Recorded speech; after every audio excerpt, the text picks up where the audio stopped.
Okay. Dummy ప్రాజెక్ట్‌లు. Dummy ప్రాజెక్ట్‌ల గురించి చెప్తా ఉన్నాను. ఎన్ని డమ్మీ ప్రాజెక్ట్‌లు అంటే మనం డమ్మీ ప్రాజెక్ట్‌లు పెడితే మనకి తెలీదనుకుంటున్నారా మీరు హెచ్ఆర్‌లకి? ఆలోచించండి. కొంచెమన్నా ఆలోచించండి ఆ విషయాన్ని. ఎందుకు ఆలోచించలేకపోతున్నారు? ఎక్స్‌పీరియన్స్‌లు ఫేక్ పెడతారు. రెజ్యూమ్‌లు ఫేక్ పెడతారు. ప్రాజెక్ట్‌లు కూడా డమ్మీ పెడుతున్నారు.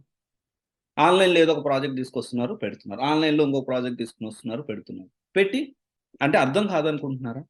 ట్రెండ్‌కి తగ్గట్టు ఇప్పుడు ఈ మార్కెట్‌లో, ఇండస్ట్రీలో ఏ ప్రాజెక్ట్‌లు ఉన్నాయి, ఆ ప్రాజెక్ట్‌లు పెట్టడానికి ట్రై చేయండి.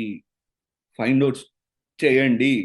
డమ్మీ ప్రాజెక్ట్‌లు పెట్టి నాకు ఉద్యోగం రావట్లేదు, నాకు కాల్స్ రావట్లేదు, రెజ్యూమ్‌లు ఫేక్ పెడతారు, ఎక్స్‌పీరియన్స్‌లు ఫేక్ పెడతారు, నాకు కాల్స్ రావట్లేదంటారు. కాల్స్ రావట్లేదు కాబట్టి నీకు, నీకు ఇంటర్వ్యూ కాల్స్ రావట్లేదు. అసలు ఇండస్ట్రీలో కాల్సే లేవని స్టేట్‌మెంట్ పాస్ చేస్తారు. చాలా సింపుల్‌గా. దీనివల్ల ఎందుకంటే నెగెటివ్ స్ప్రెడ్ అయినంత ఫాస్ట్‌గా పాజిటివ్ అనేది స్ప్రెడ్ కాదండి.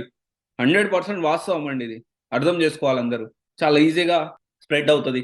వాడొకడికి చెప్తాడు. వాడు ఇంకో 10 మందికి, 10 మంది 100 మంది, 100, 1000, 1000, 1,00,000 ఇట్లా పెరిగిపోతా ఉంటది. ఆ నెగటివిటీ స్ప్రెడ్ అవుతది.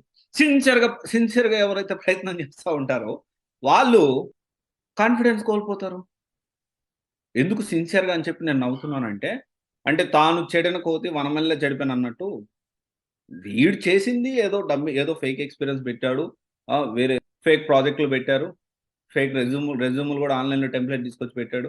ఇంకొకరు అంటారు, ఫేక్ ఎక్స్‌పీరియన్స్ పెడితే మా ఫ్రెండ్స్ ఇంకా చేస్తున్నారు. సబ్జెక్ట్ ఉంటే చేస్తారు. అండ్ కొన్ని సినారియోస్‌లో సబ్జెక్ట్ ఉన్నా గాని ఈ మధ్య టెర్మినేషన్స్ అయితే అవుతా ఉన్నాయి. సో, రీసెంట్‌గా ఒక ఆర్టికల్ చదివాను. సో, ఈ ఐటీ ప్రెజెంట్ ఎలా ఉంది? It is going to hit increasing salary దాని గురించి కొంచెం డిస్కషన్ అనేది జరుగుతా ఉంది. I will make another video on that. So, ఇదైతే గుర్తుపెట్టుకోండి. డమ్మీ ప్రాజెక్ట్‌లు పెట్టొద్దు. ప్రాజెక్ట్‌లు రియల్ టైమ్‌గా పెట్టుకోండి. రియల్ టైమ్‌లో పెట్టుకోండి. తెలిసిన వాళ్ళని అడగండి. దానికి సినారియో కొంచెం సిమిలర్‌గా ఉండేలా ప్లాన్ చేసుకోండి.